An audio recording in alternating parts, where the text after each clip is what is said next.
যে অনেকেই ভাবতেছে যে আমরা হয়তো পালায়া গেলে বাঁচতে পারবো, আমরা হয়তো পালায়া গেলে বাঁচতে পারবো, কি হবে, আমরা কি বেইজ্জতির শিকার হব?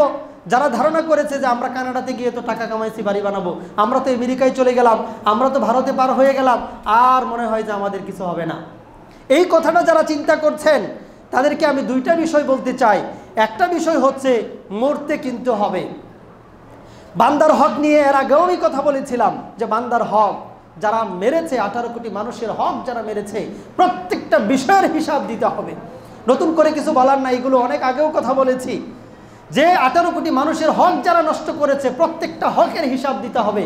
আল্লাহর নবী সাল্লাল্লাহু আলাইহি ওয়াসাল্লাম বললেন, হে সাহাবীরা তোমরা বলো হতদরিদ্র কারা, তোমরা বলো নিঃস্ব কারা।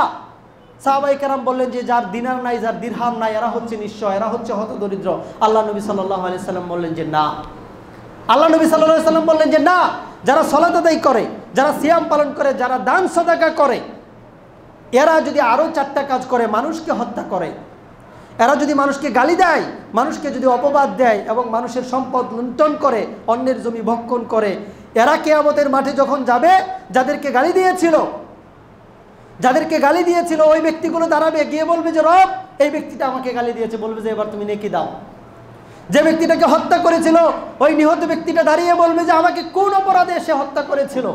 বাংলাদেশের অনেক মানুষ জানে না কোন কারণে তাকে হত্যা করা হয়েছে, কোন কারণে সে জেলে বন্দী ছিল, এটা বাংলাদেশের অনেক মানুষ জানে না। এই লোকগুলো কিয়ামতের মাঠে দাঁড়িয়ে বলবে যে আমাকে কোন কারণে হত্যা করা হয়েছিল, আল্লাহ হে আমার রব এটার বিচার করেন আপনি। বলবে যে নেকি দিয়ে দাও। কোন কারণে গালি দিয়েছিল, কোন কারণে এটা করেছিল, অন্যায় আচরণ করেছিল, সীমানা নিয়ে গিয়েছিল, জমি সম্পত্তি নিয়ে গিয়েছিল লুট করে।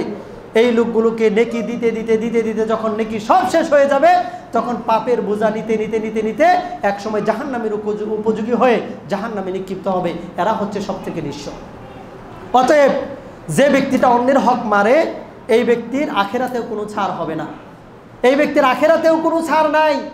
মনে করছেন যে পালায়ে বেঁচে যাবেন, মালাকুল মউত কিন্তু ঠিকই কানাডায় পৌঁছে যাবে, মালাকুল মউত কিন্তু ঠিকই আমেরিকায় পৌঁছে যাবে, মালাকুল মউত কিন্তু ঠিকই লন্ডনে পৌঁছে যাবে, মালাকুল মউত কিন্তু ঠিকই ইন্ডিয়ায় পৌঁছে যাবে। ইন্ডিয়ার মানুষও মারা যায়, লন্ডনের মানুষও মারা যায়। শিক্ষা নিতে হবে, মালাকুল মউতের হাত থেকে কেউ বাঁচতে পারবেন না। অতএব আত্মসমর্পণ করুন এবং লোকজনের পাওনাগুলোকে মিটিয়ে দেন। আল্লাহর কাছে তওবা করুন, শেষ জীবনে এসে হলেও আল্লাহর কাছে কান্নাকাটি করে করে ক্ষমা চান যে এত মানুষকে হত্যা করেছেন, এত মানুষকে গুম করেছেন, এত মানুষের উপর জুলুম নির্যাতন করেছেন।